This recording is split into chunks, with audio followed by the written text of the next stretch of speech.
আগামী ৩০শে মার্চ শিলচর বঙ্গভবনে নাথ বৃন্দা সাংস্কৃতিক সংস্থার ব্যবস্থাপনায় আন্তর্জাতিক খ্যাতিসম্পন্ন শিল্পীদের নিয়ে সঙ্গীতানুষ্ঠানের আয়োজন করা হয়। প্রতি বছরই না এবছর নাথ বৃন্দা সাংস্কৃতিক সংস্থার ব্যবস্থাপনায় আগামী ৩০শে মার্চ বঙ্গভবনে সন্ধ্যা ৫টা থেকে আন্তর্জাতিক খ্যাতিমান শিল্পী আনুল চ্যাটার্জি, প্রশান্ত দে রায়, অর্পণ ভট্টাচার্য প্রমুখদের উপস্থিতিতে এক ইন্ডিয়ান ক্লাসিক্যাল মিউজিকের উপর অনুষ্ঠান করা হবে বলে সোমবার সাংবাদিক সম্মেলনে জানান সংস্থার কার্যকরী সভাপতি বাসুদেব ভট্টাচার্য।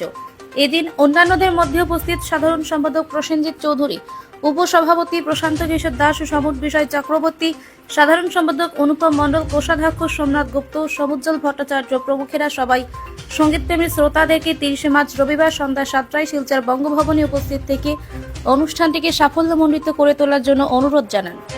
আগামী ৩০শে মার্চ রোববার স্থানীয় বঙ্গভবনে প্রত্যেক বছরের মতো এবারও অনুষ্ঠান। নাথবৃন্দর এই সন্ধ্যায় আমি বিশেষ করে সঙ্গীত পিপাসু বরাক উপত্যকার প্রত্যেক জনসাধারণের কাছে আমার অনুরোধ, আপনারা আসবেন, এসে শাস্ত্রীয় সঙ্গীতে এই আমাদের এই প্রচেষ্টাকে সুন্দর এবং সাফল্যমণ্ডিত করে তুলবেন। আগামী ৩০শে মার্চ রোববার সন্ধ্যা ৫টায় বঙ্গভবন শিলচর।